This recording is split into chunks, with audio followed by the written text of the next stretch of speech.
there is between this nonprofit organization and the PAC, and do you think we're going to really know who is funding the defense of Senate Bill 5? Well, I actually don't believe that we're going to find out who's putting the big dollars behind that, even though I believe the public deserves to know. All of you have done stories about the FOPs putting in this much money and teachers are putting in this much money to help repeal Senate Bill 5, but I don't think you'll be able to do the same story with the people on the other side of the issue. And do you think that's by design?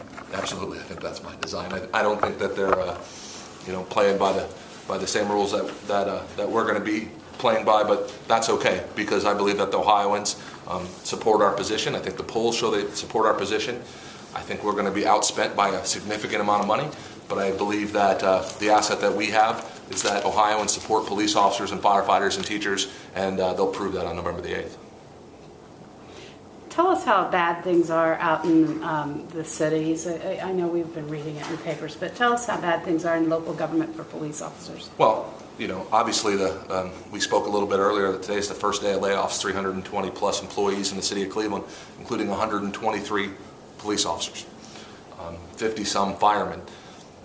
I can give you a good example of my city. I work in the city of Marion. We have 60 police officers. We've had a hiring freeze for 4 years. We have just given concessions that are equal to 10% of my salary. I already pay 20% of my insurance, which is more than the governor pays, but he makes a little more money than I make. On top of, I have to pay into a high deductible HSA plan up front. There's no fat to cut anymore. Every police department in the state of Ohio has made every cut they can make. Any additional loss of revenue results in people out the door. There is no more, low-hanging fruit. All that's gone. Now all we have left are people.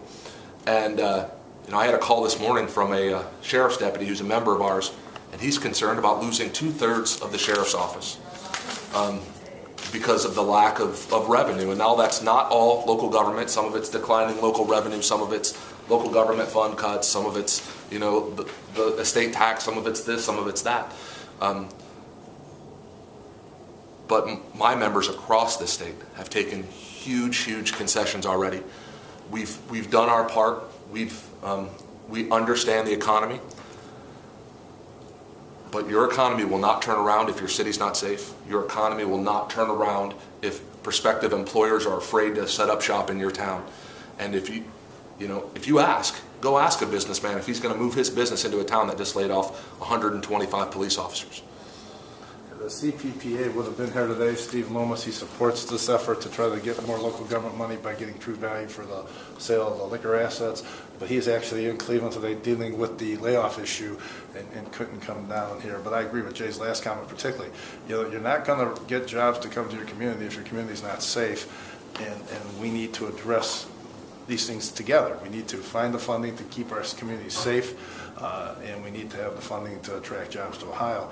It's not mutually exclusive. They got to go hand in hand because they serve each other and the purpose of getting people to come to our state. The money that you're proposing here, though, it just goes into the general revenue fund. You're not earmarking No, it I do earmark it. I earmark it to local government funds and schools. But not to police and fire specifically? No, because then you got to break it down from the local government funding process. I mean, that got too much detail to try to... How much of it goes to schools? 1/3, 2/3. And one thing you need to consider is that most police departments equal about 1/3 of the city budget. Okay, so the city of Marion gets $1.2 million in local government funds today. If we're going to cut them by half, now we're talking $600, which means $200,000 cut to the police department, which means 8 jobs. 8 jobs compared to 123 jobs might not sound the same, but when you're talking 8 out of 60, that's a big deal. Just like 123 is a big deal out of 1,500 that Cleveland has. So this is not a big city, little city problem. It's not a northeast versus southwest. This is a problem that affects everybody, and it's a problem that's going to keep happening unless we can find a way to maintain the partnership between state government and local government providing the essential services that government is supposed to provide. We talk about what things government's supposed to do. Well, right at the top of that list is to provide for the safety of their citizens. That's why we have an army. That's why we have a police department, because that's what government is supposed to do, is provide for the safety of their citizens. And we're getting to the point where we're not providing that service. That is our fundamental job in government, is to provide that service. brought it home for me was one of your own, when Phil Morris writes an article in the Plain Dealer saying that we should expand concealed carry because of the loss of law enforcement officers in Cleveland. If that doesn't bring it home for you, nothing will. You said 1/3, 2/3. 1/3 schools, and then 2/3 left out. And again, the goal here, of the 300 million. And just to go back to the Senate Bill 5 issue, after the Citizens United decision last year, there was a lot of discussion about passing a law that would require disclosure from these groups. Been quiet on that front since.